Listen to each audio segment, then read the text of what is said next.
Hey, brothers and sisters, how you doing today? It's Sean. Yeah. So today it's not. It's late at night. Actually, I just woke up. I think it's about 12 o'clock at night. But I got a few jobs done today, which is good. Actually didn't get paid today, but will be paid tomorrow, thankfully. So that's 1 yard, that I did today that'll be paid, and then I got two to do in a row tomorrow as well. So that's building. I got gifted a free push mower, Toro. What was it? Super recycler or something. Yeah, something like that. Very nice mower. The front wheels missing, and self drive. Assisted push. I mean, super nice. As it turns out, the thing was probably like $500 brand new, maybe 600. Yeah, so I didn't know if that was gonna run or not. Put some gas in there, put some oil in there. Kind of messed, tried to make the connection more secure with the spark plug, and I think started right up. Has a few hiccups while it's running at first, but now it's settled down and it's going. So that's probably gonna be my new mower. I gotta give me a new wheel in there, and I'll be kicking butt because that thing's quick. It might be pulling me behind, but anyways, so now I have two Toro mowers that I'm probably gonna end up selling one, and I got a what was the other one? Troy built, or was it a Craftsman? I think it's Troy built, 102 TB something or whatever. Probably gonna end up selling that one too. But also, I finally got some medication that I've been waiting to get and will really get through for hepatitis C. I'm halfway through that. That's complete. I've had hepatitis C ever since I was 12 years old. Maybe 14 years old, actually, maybe. Drug use in the family from my father, my dad, who's passed away now from drug use. Yeah, I've had it ever since then. The first time I'd ever injected drugs was remember it was Dilaudid, and then it was Roxette 30s, and then cocaine within 3 days. All of those from nothing. That was actually, I mean, I smoked pot one time when I was younger in a car, and I didn't inhale because I didn't want to be stoned. But yeah, so it went from 0 to about 150 real quick. But yeah, so thankfully I'm halfway through that done hepatitis C medication, which I've been desperately needing. I never experienced jaundice. I never experienced, yellowing and emaciation in arms and legs, bloated stomach. I mean, I get bloated sometimes. That's just because I eat too much. But yeah, so I'm halfway through that med, and I'll be very thankful when I get done with that. And as it turns out, the Lord completely looked out for me and kept me.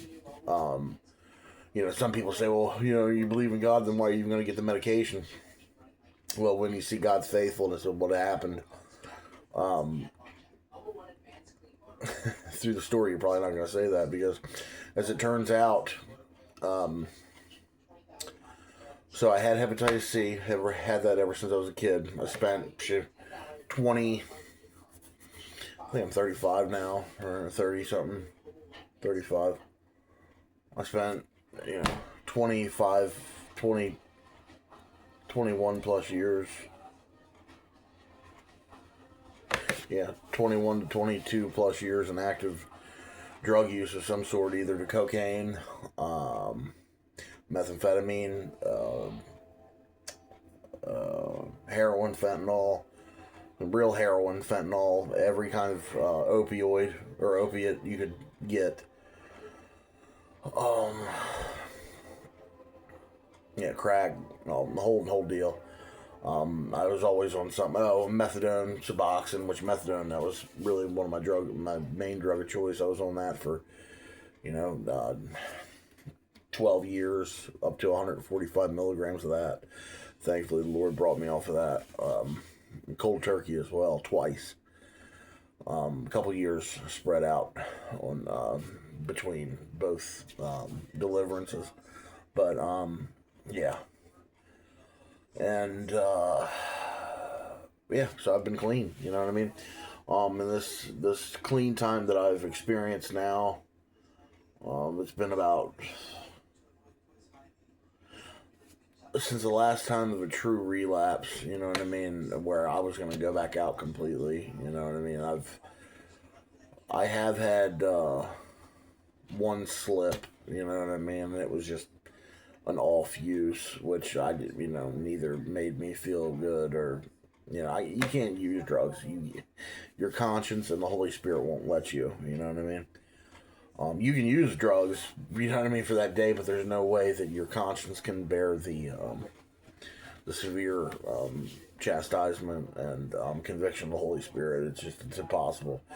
You can't, after God has made His words plainly clear to you, and after your conscience fully understands what the sin of sorcery, drug use, and pharmakia is. Once you understand the demonic realm, open doors, just drug use in itself, you're signing your own death warrant. You know what I mean? Like, God is merciful, but you can't just openly go back to flagrant sin. You know what I mean? Every time you flirt with it, man, you're flirting with disaster.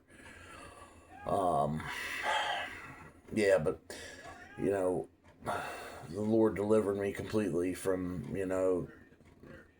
heroin, fentanyl, methadone, meth, and crack all at the same time.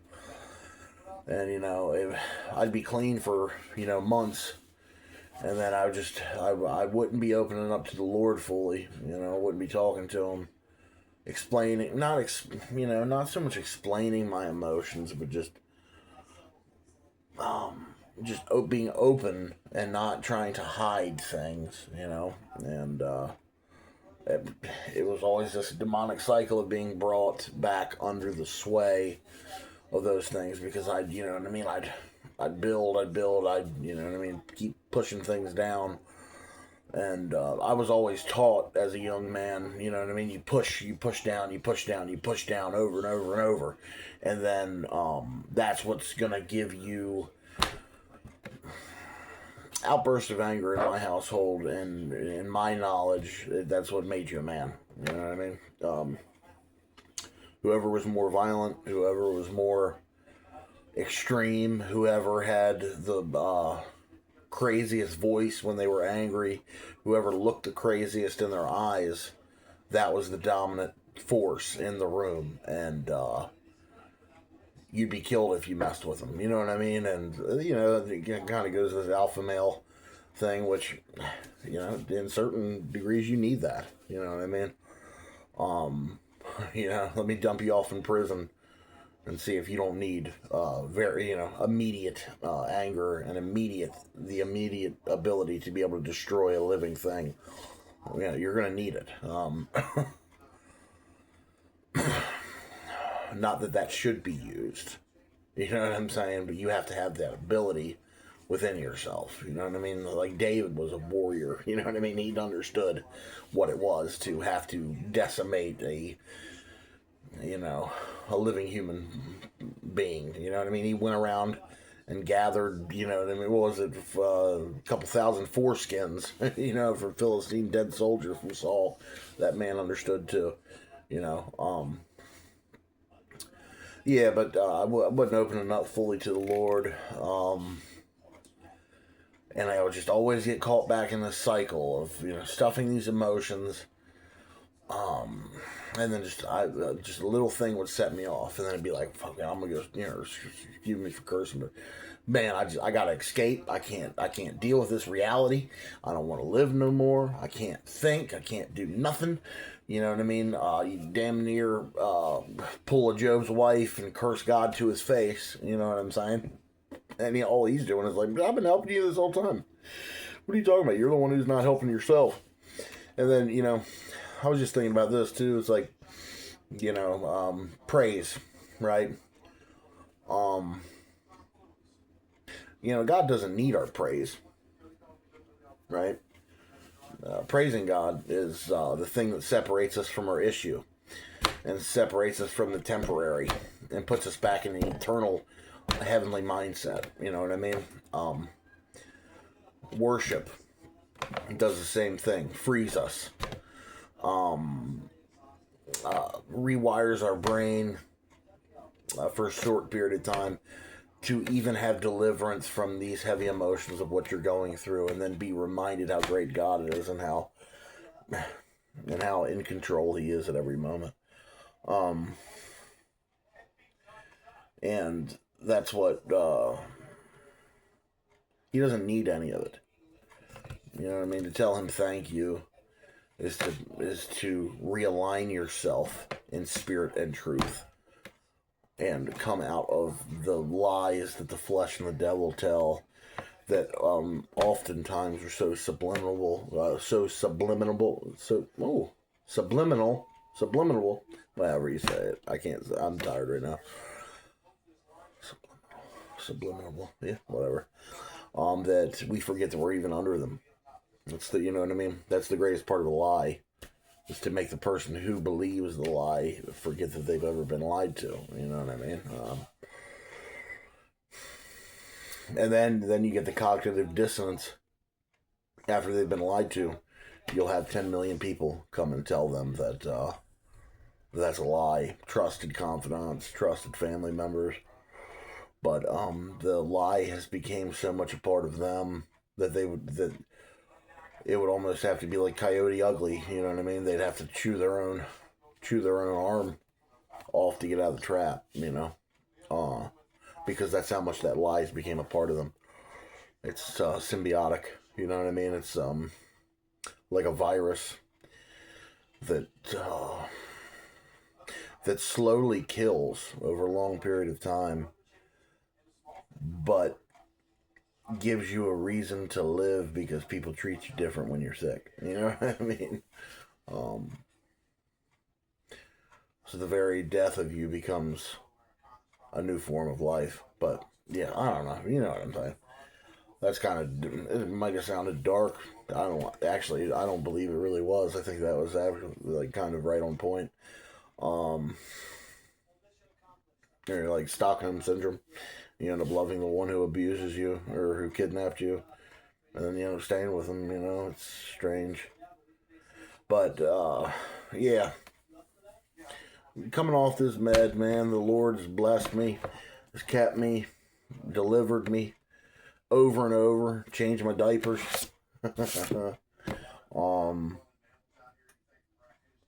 Still working with me, thank God. Thank the Lord on that. Yeah, but working on these 2 mowers. Hopefully, I got the whole set up. Maybe I'll make a video. Like I said, I was gonna make a video of me going and doing work. Maybe I'll make a video of me going to work tomorrow. I have 2 lawns to mow. I'll take some before and some afters. I'm gonna put that on Facebook anyways. But the issue is I don't have a body cam, so I can actually put you on my lapel, or my, chest pocket and take you around and stuff like that. I'm not one of them kind of people who's going to be, first off, I'm not using artificial intelligence to do anything. That's first. But the chopping up of the video, what the heck's it called, man? The putting together of the video, editing of the video, I'm probably not going to do. You know what I mean? People can fast forward. They can see the time shift within the YouTube button or YouTube scroll thing. But yeah, man, I'm going to do that. Also, one of the main reasons I started talking about God, and I kind of got sucked in there. But my buddy bought an arm wrestling table. He lives kind of far away. He's been working a lot. He's like a Roto-Rooter dude. He's like a plumber, I guess. trying to get him back up here. I've been wanting to arm wrestle, Also, the Lord's calling me back into deeper study of the Word, too.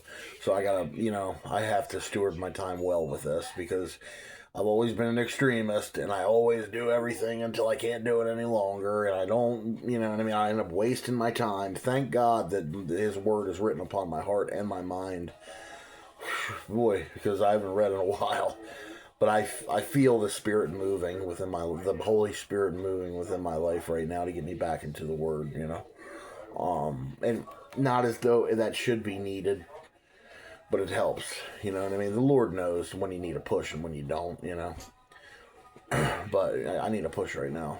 I've been getting back in there and got some battles to do. But I'm gonna start arm wrestling again.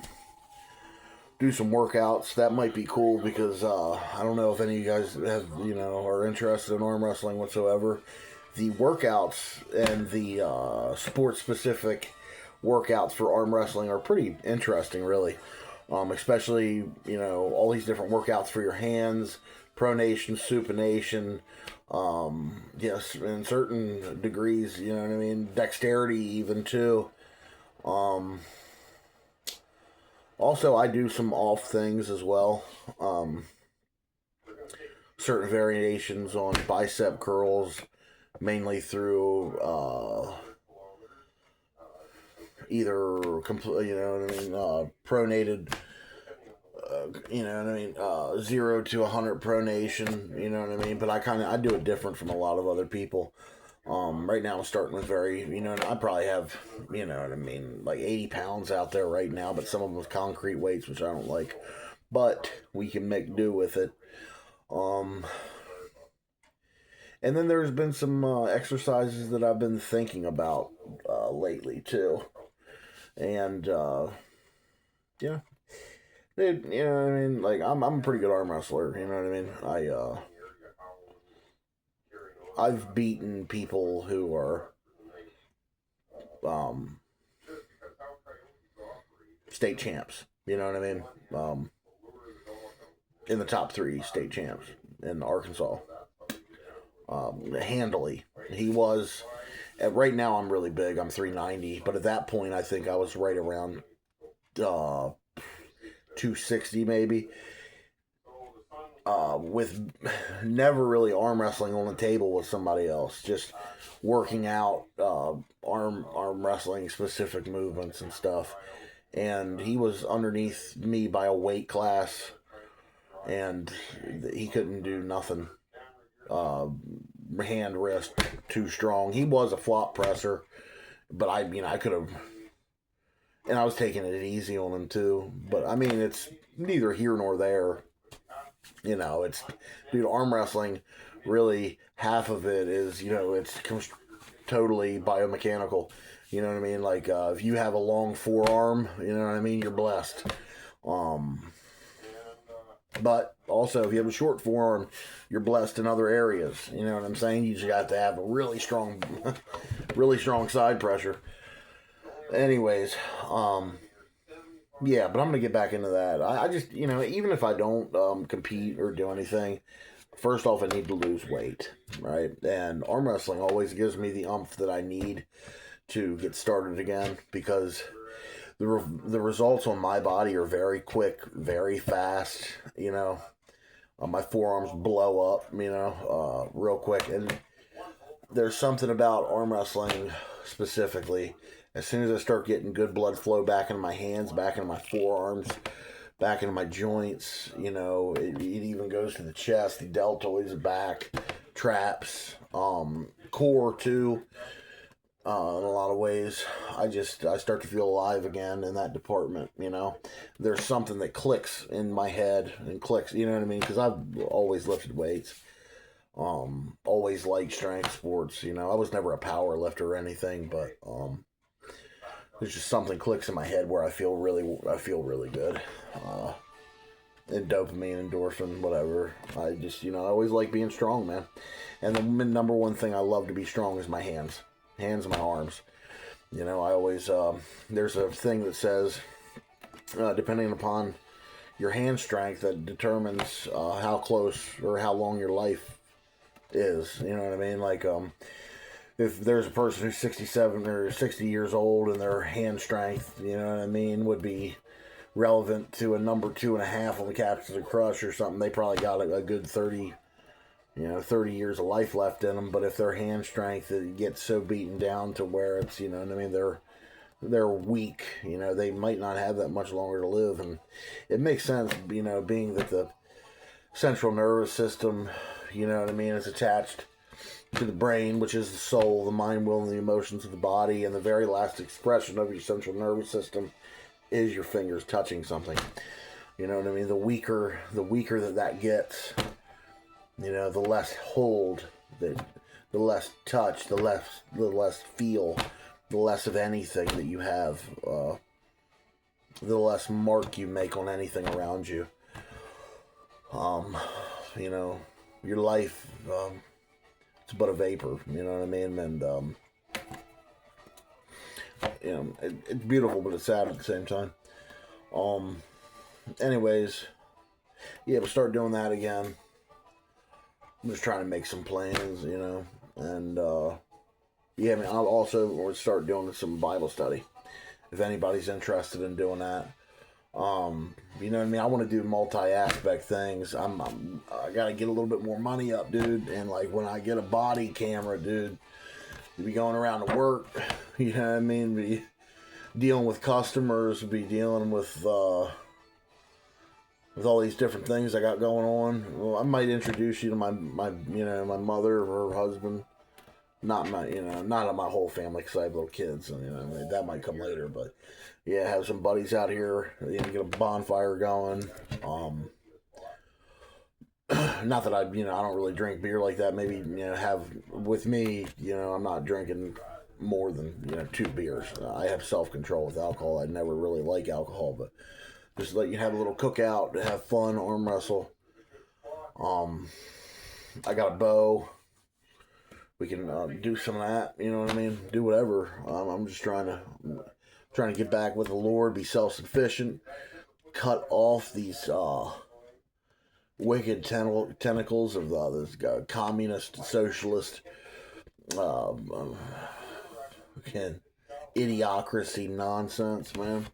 Get back to how the Lord wants us to live, being self-sufficient, to love the Lord, love His creation, you know, give Him glory, to worship Him in spirit and truth, and to overcome the wicked one, you know, and all his sons, all the tares, you know what I mean? But, yeah, man, well, God bless you guys. Onward, Christian soldiers. I love you. Bye.